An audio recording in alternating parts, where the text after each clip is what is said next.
Dear students of class 9th, आइए इस video में हम आपकी पाठ्य पुस्तक क्षितिज से चैप्टर मेघ आए कविता को पढ़ते हैं।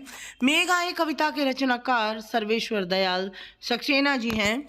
इन्होंने इस कविता में ग्रामीण संस्कृति का वर्णन किया है। जिस प्रकार से ग्रामीण संस्कृति में मेघों के आने का इंतज़ार किया जाता है, बादलों का इंतज़ार किया जाता है, क्योंकि उन्हें अपने फसलों के लिए बादलों की बारिश की आवश्यकता होती है। बादल समय पर बरसेंगे, बारिश समय पर होगी तो फसल अच्छी होगी और उनमें उनके जीवन में खुशियाँ आएंगी। इसलिए उन्हें मेघों का, बादलों का इंतज़ार रहता है। कवि ने दामाद से तुलना की है कवि ने मेघों की। ग्रामीण संस्कृति में जिस प्रकार से कवि कहता है कि ग्रामीण संस्कृति में जिस प्रकार से एक दामाद के आने पर उल्लास होता है, उत्साह होता है, पूरे गांव में उत्साह भर जाता है, उसी प्रकार से मेघों के आने पर भी पूरे गांव में, गांव की पूरी प्रकृति में, पूरे वातावरण में उत्साह सा छाया हुआ है। आइए इस कविता को शुरू करते हैं और जानते हैं कि कवि क्या लिख रहे हैं इसमें। मेघ आए बड़े बन ठन के सवर के।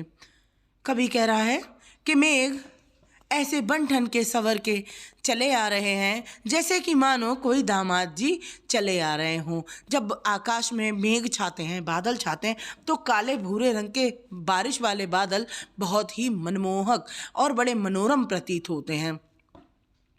तो कवि मेघों की तुलना दामाद से कर रहा है कि ऐसा लगता है कि मानो कोई दामाद जी चले आ रहे हैं।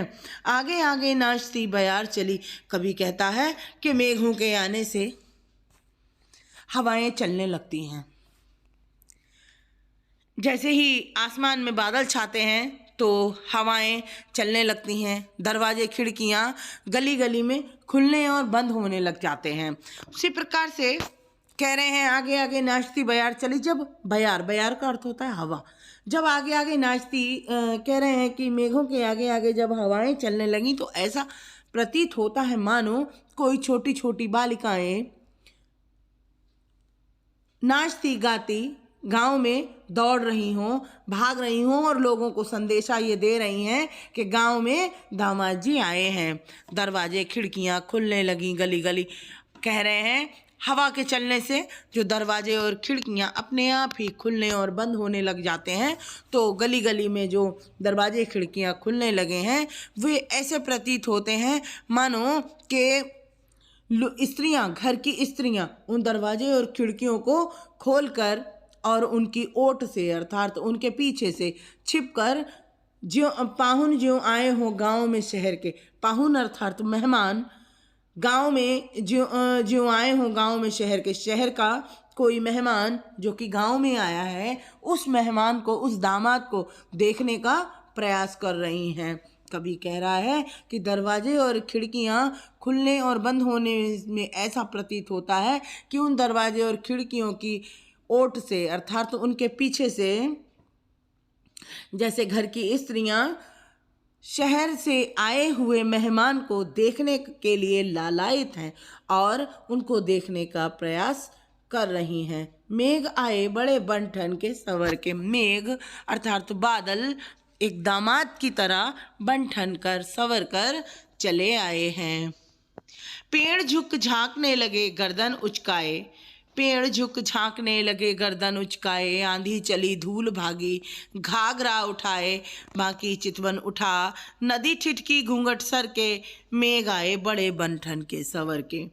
कवि कह रहा है कि हवा, तेज हवा के चलने से पेड़ जो है वो झुकने लगे। कभी झुकते हैं, कभी ऊंचे हो जाते हैं। तेज हवा के चलने से पेड़ हिलने लगते हैं और कभी झुकते हैं, कभी ऊपर उठ जाते हैं। अर्थात उनकी जो लताएं हैं वो कभी ऊपर जाती हैं, कभी नीचे आती हैं। तो उनको देखकर कवि कह रहा है कि ऐसा लगता है मानो कि पेड़ अर्थात जो गांव के लोग हैं वे अपनी गर्दन को उचकाकर, कभी गर्दन को झुकाकर आने वाले मेहमान का, आने वाले दामाद का दर्शन करने के लिए लालायित हैं और वे उसे देखने का प्रयास कर रहे हैं, कभी गर्दन उठाकर और कभी गर्दन झुकाकर। आंधी चली धूल भागी घाघरा उठाए। बादलों के आने पर तेज हवाएं चलने लगती हैं और तेज हवा ही आंधी होती है।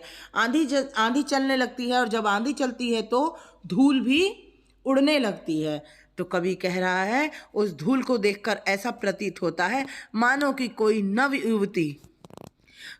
युवती अपना घाघरा उठाकर भागी चली जा रही हो, ये संदेशा देने के लिए कि गांव में दामाद जी आए हैं।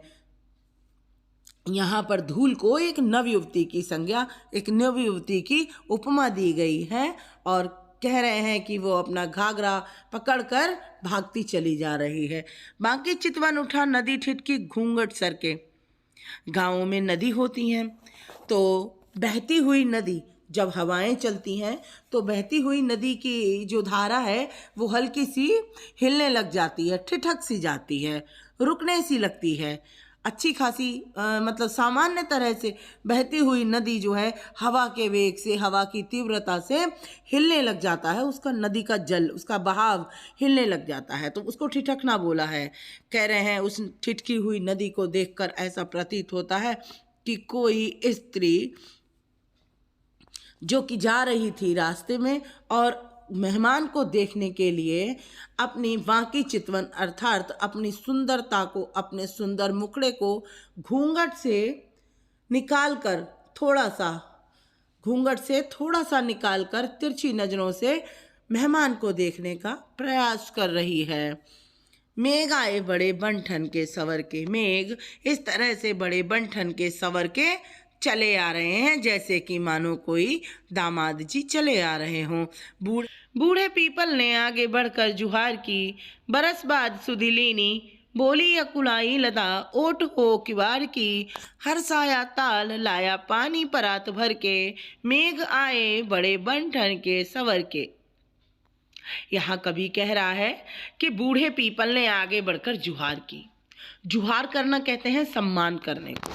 बूढ़ा पीपल के पेड़ सब पुराने ही होते हैं, तो उसको पुराने पीपल के पेड़ को जब हवा चल रही है, तेजी से हवाएं चल रही हैं, तो उसमें पीपल भी जो है वो हिल डुल रहा है, उसके पत्ते, उसकी लताएं हिल रही हैं, झुक रहा है, उसकी लताएं झुक रही हैं, इधर उधर पत्ते हिल रहे हैं।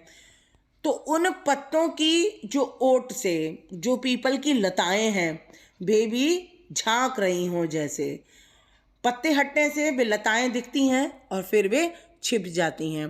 तो यहाँ पर बूढ़ा पीपल कहा है कि कवि कहता है कि इस पीपल को देखकर ऐसा लगता है कि परिवार का कोई बड़ा सदस्य, बुजुर्ग सदस्य ने आगे बढ़कर मेहमान का हाथ जोड़कर स्वागत किया हो, मेहमान का स्वागत करने के लिए तत्पर हो।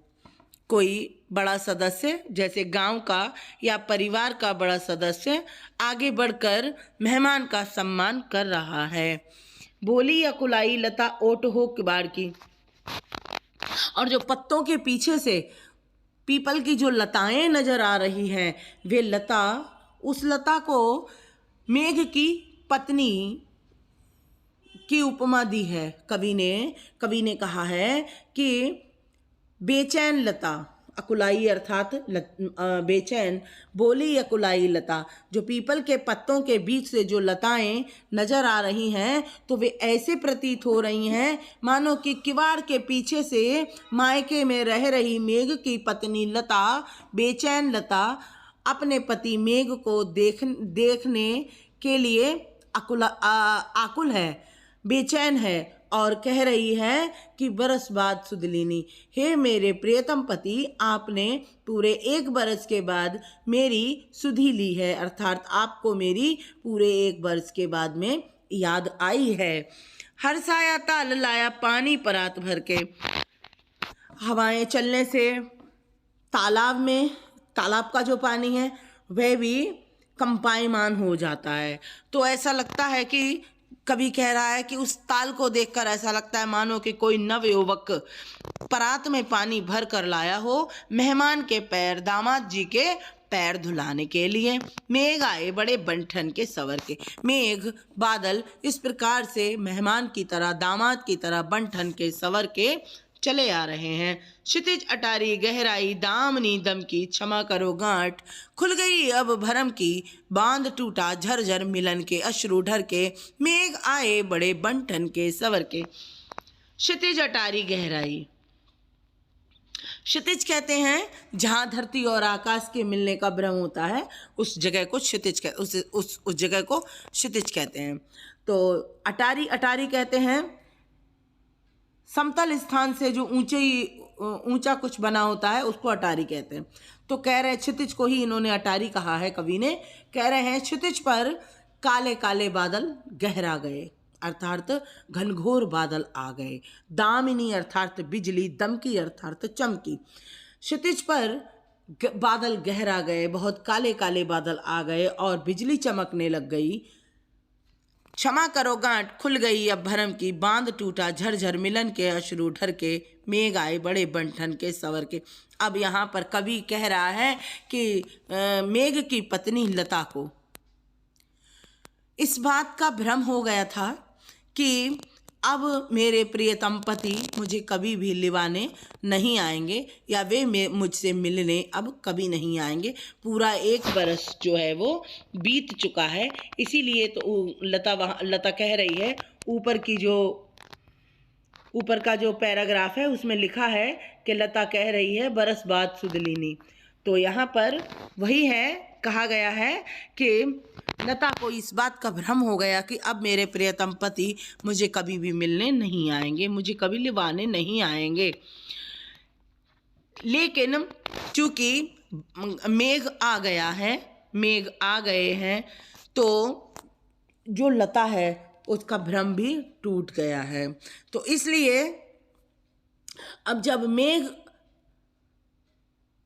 बिजली चमकी है, मेघों से बारिश होने लग गई है, बादल बरसने लग गए हैं, तो जब बादल और लताओं पर जब बारिश के छींटे पड़ रहे हैं और बारिश बरस रही है, तो कवि कह रहा है उस बारिश को देखकर ऐसा प्रतीत होता है मानो कि लता और मेघ दोनों मिल गए हों और दोनों एक दूसरे को देखकर रो रहे हैं, आंसू बहा रहे हैं, और लता हाथ जोड़कर अपने प्रियतम पति से क्षमा मांग रही है कि क्षमा करो गांठ खुल गई अब भ्रम की, हे प्रभु मुझे क्षमा करिए, मैं आपके प्रति मेरे मन में कुछ भ्रम पनप गया था, आज वो सारा भ्रम दूर हो गया है, इसलिए मेरी गलती को आप क्षमा प्रदान कीजिए। मेघ आए बड़े बन-ठन के सवर के। तो मेघ एक दामाद के समान बन-ठन के सवर के चले आए हैं।